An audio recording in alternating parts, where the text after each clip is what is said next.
ஓம் சாந்தி 19/8/2025 சாக்கார முரளி.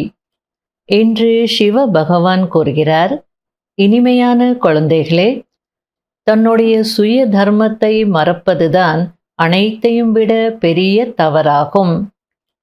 இப்போது நீங்கள் மறக்காதவர்கள் ஆக வேண்டும். தன்னுடைய வீடு மற்றும் ராஜ்யத்தை நினைவு செய்ய வேண்டும். கேள்வி: குழந்தைகளாகிய உங்களுடைய எந்த மனநிலை நேரம் நெருங்கிக் கொண்டிருப்பதின் அடையாளமாக இருக்கிறது?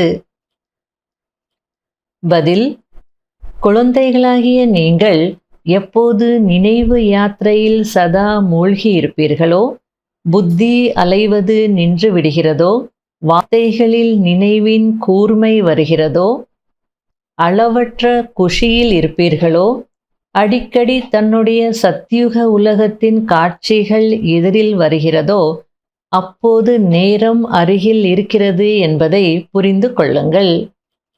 விநாசம் ஆகுவதற்கு நேரம் ஆகாது. அதற்காக நினைவின் சார்ட்டை அதிகரிக்க வேண்டும். முரளியின் பாடல்: உங்களை அடைந்து நாங்கள் உலகத்தையே அடைந்து விட்டோம். ஓம் சாந்தி. ஆன்மீக குழந்தைகள் இந்த பாடலின் அர்த்தத்தை புரிந்து கொண்டிருப்பீர்கள். இப்போது எல்லையற்ற தந்தையையோ அடைந்து விட்டீர்கள். எல்லையற்ற தந்தையிடமிருந்து சொர்க்கத்தின் ஆஸ்தி கிடைக்கிறது. அந்த ஆஸ்தியை யாரும் பறிக்க முடியாது. ராவண ராஜ்யம் ஆரம்பமாகும் போது ஆஸ்தியின் போதை போய்விடுகிறது. இதுவும் டிராமா அதுபோல் உருவாக்கப்பட்டிருக்கிறது. குழந்தைகளுக்கு சிருஷ்டி நாடகத்தின் ஞானமும் இருக்கிறது. முதலில் நாம் ஆதி சனாதன தேவி தேவதா தர்மத்தின் பூஜைக்குரியவர்களாக இருந்தோம். பிறகு பூஜாரி ஆகிவிட்டோம் என்பது புத்தியில் வந்திருக்கிறது. இப்போது நீங்கள் ஸ்ரீமத் படி நடக்கிறீர்கள். நாம் படித்து மனிதரிலிருந்து தேவதையாகிக் கொண்டிருக்கிறோம். உலகத்திற்கு அதிபதியாகிக் கொண்டிருக்கிறோம் என்பதை நீங்கள் அறிவீர்கள். அங்கே இருப்பதே ஒரு தர்மம், ஒரு ராஜ்யம்.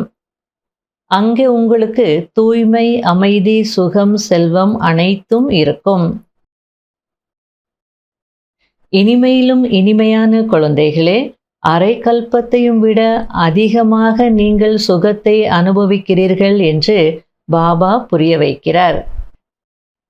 இப்போது நாம் சிவபாபாவிடம் இருந்து பிரம்மா மூலமாக ஆஸ்தி அடைந்து கொண்டிருக்கிறோம் என்பது குழந்தைகளுக்கு தெரியும். குழந்தைகளாகிய நீங்கள் நாம் ஆத்மாக்கள், ஷரீரம் அல்ல என்பதை புரிந்திருக்கிறீர்கள். மற்றபடி இங்கு இருக்கும் மனிதர்கள் அனைவருக்கும் தங்களுடைய ஷரீரத்தின் பெயர் மற்றும் போதை இருக்கிறது. ஏனென்றால் தேக அபிமானியாக இருக்கிறார்கள். நாம் ஆத்மாக்கள் என்பதை அறியவே இல்லை. அவர்கள் ஆத்மாவே பரமாத்மா, பரமாத்மாவே ஆத்மா என்று சொல்லிவிடுகிறார்கள். அதாவது மனிதர்கள் தங்களை ஆத்மான்னு புரிஞ்சுக்கலனாலும் பரவாயில்லை. ஆனால் ஆத்மாவே பரமாத்மா, பரமாத்மாவே ஆத்மா ஆயிடுதுன்னு சொல்றாங்களே, இது தவறு இல்லையா? தந்தை வந்து அனைத்து விஷயங்களையும் புரிய வைத்து தவறு செய்யாதவர்களாக மாற்றுகிறார். தந்தை ஒருபோதும் ஷரீரத்தை எடுப்பதில்லை, அதாவது பிறவி எடுப்பதில்லை, தவறு செய்வதில்லை. நான் பிறக்கிறதோ இல்லை, ஷரீரத்தையோ எடுக்கிறதில்லை, தவறும் செய்யறதில்லை அப்படின்றார். சிறிது நேரத்திற்காக குழந்தைகளுக்கு சுகதாமம் மற்றும் தன்னுடைய வீட்டிற்கான வழி காண்பிப்பதற்காக இந்த ரதத்தில் வருகிறார். வழி மட்டும் காண்பிக்கவில்லை, சிறந்த வாழ்க்கையையும் உருவாக்குகிறார். குழந்தைகளாகிய உங்களுக்கு மிகுந்த குஷி இருக்க வேண்டும். நாம் தான் தேவி தேவதைகளாக இருந்தோம், மீண்டும் இப்போது ஆகிறோம் என்பதை உங்களுக்கு தெரிய வந்திருக்கிறது. இங்கு நீங்கள் சத்திய நாராயணரின் கதையை கேட்பதற்காக வருகிறீர்கள். இதன் மூலம் நரனிலிருந்து நாராயணன் ஆகுவீர்கள். அடுத்தது பாபா அந்த முரளியினுடைய பாட்டை பற்றி சொல்லிட்டு இருக்கிறார். ஒரு சில பாடல்கள் மிகவும் நன்றாக இருக்கிறது. மாயையின் தாக்கம் வரும்போது இது போன்ற பாடல்களை கேட்டால் மகிழ்ச்சி வந்துவிடும். எப்படி நீச்சல் கற்றுக்கொள்ளும் போது முதலில் திணறுவார்கள். உள்ளே மூழ்கிட்டாங்கன்னா திணறுவாங்க. மூச்சு திணறல் ஏற்படும். அப்போது அவர்களை பிடித்து கொள்வார்கள். ட்ரெயின் பண்ணுறவங்க பார்த்துக்கிட்டே இருப்பாங்க. ஏதாவது திணறல் ஏற்பட்டதுன்னா அவங்கள காப்பாற்றுவாங்க. இங்கே கூட மாயையின் மூச்சு திணறல் நிறைய ஏற்படுகிறது. அந்த மாதிரி திணறல் வரும்போது நல்ல நல்ல பாடல்களை கேட்கணும் அப்படின்னு சொல்லிட்டு இருக்கிறார். அப்போ நமக்கு ஒரு உத்வேகம் வரும், ஊக்க உற்சாகம் வரும், செல்ஃப் கான்ஃபிடென்ஸ் வரும், மாயாவை ஜெயிக்க முடியும். உலகத்தில் நீந்தக்கூடியவர்கள் நிறைய இருக்கிறார்கள். அவர்களுடைய பந்தயம் கூட நடக்கிறது. ஸ்விம்மிங் ரேஸ் எல்லாம் இருக்கு இல்லையா, போட்டியெல்லாம் இருக்கும். அதுபோல உங்களுடைய ரேஸும் இங்கே இருக்கு. உங்களுடையது அக்கறை சேரக்கூடிய பந்தயமாகும். என்னை மட்டும் நினைவு செய்ய வேண்டும். நினைக்கவில்லை என்றால் மூழ்கி விடுவீர்கள். நினைவு யாத்திரையின் மூலம்தான் கரை சேர முடியும் என்று பாபா கூறுகிறார். அடுத்தது பாபா சார்ட்டை பற்றி சொல்லிட்டு இருக்கிறார். ஒரு சில குழந்தைகள் நாங்கள் முழு நாளில் 5 மணி நேரம் நினைவில் இருந்தோம் என்று காட்டுகிறார்கள். அதற்கு பாபா, நான் நம்ப மாட்டேன், நிச்சயமாக சார்ட் எழுதுவதில் தவறு நடந்திருக்கிறது என்கிறார். ஒரு சிலர் நாங்கள் எவ்வளவு நேரம் இங்கே படிக்கிறோமோ அவ்வளவு நேரம் சார்ட் சரியாக இருக்குது என்று நினைக்கிறார்கள். ஆனால் அப்படி இல்லை. நிறைய பேருக்கு இங்கே அமர்ந்திருந்தாலும் கூட, கேட்டுக்கொண்டிருந்தாலும் கூட புத்தி வெளியில் சென்று விடுகிறது.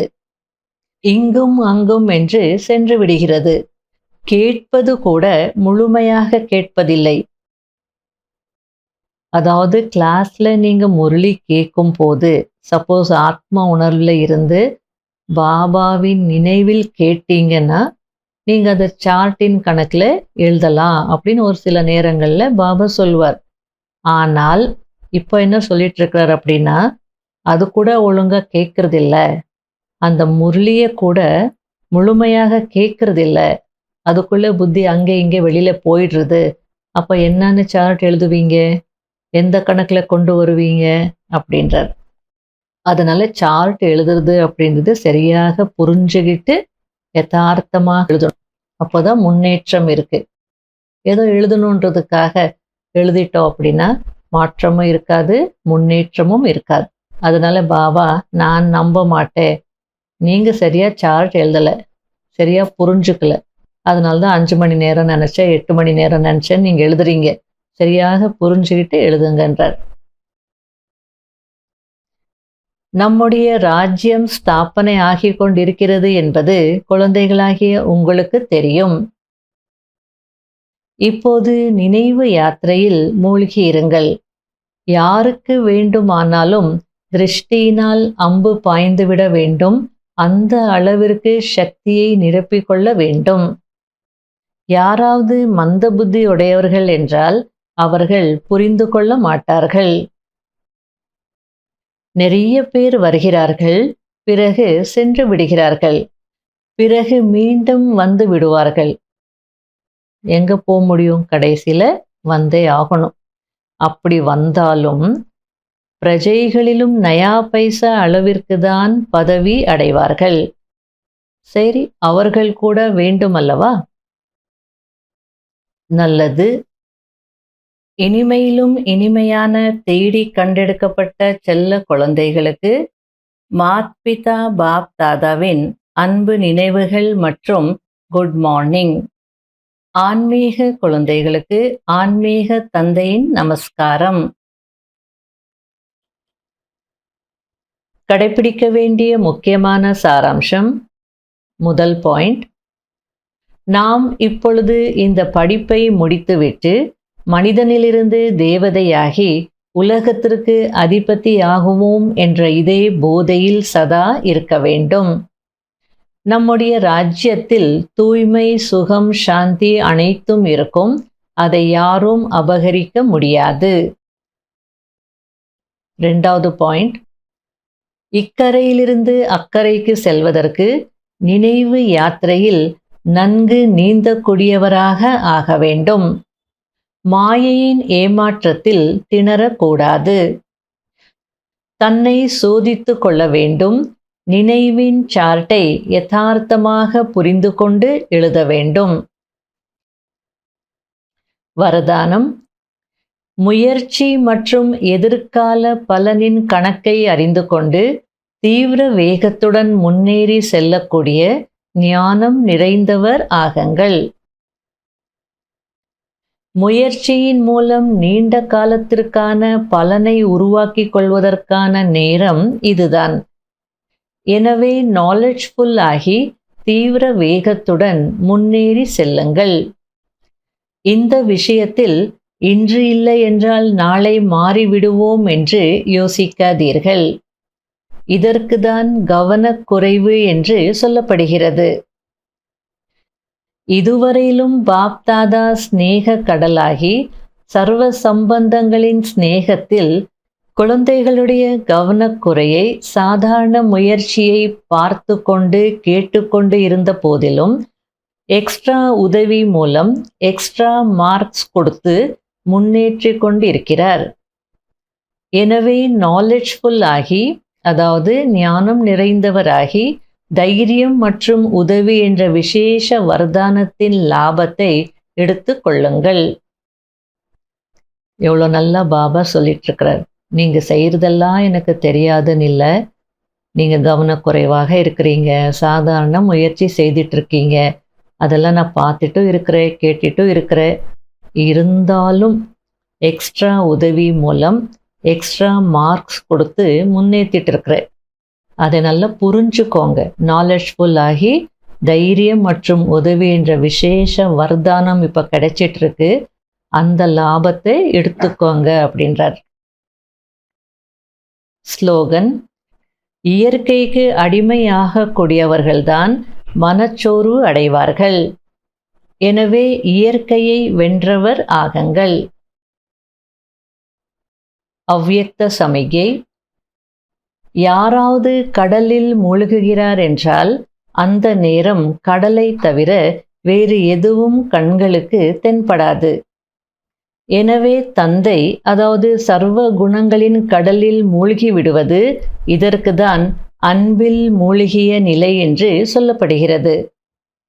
எனவே தந்தையுடன் கலந்துவிடக்கூடாது, ஆனால் தந்தையின் நினைவில் ஸ்நேகத்தில் மூழ்கிவிட வேண்டும்.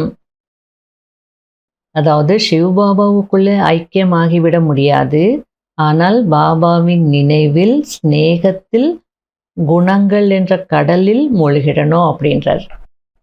ஓம் சாந்தி.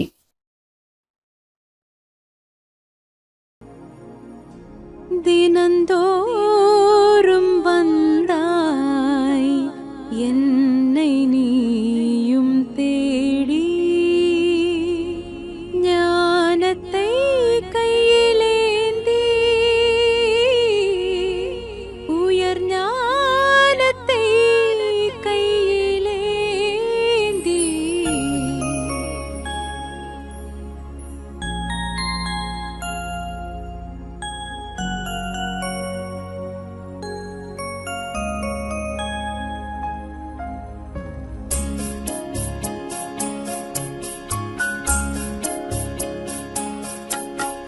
தினம்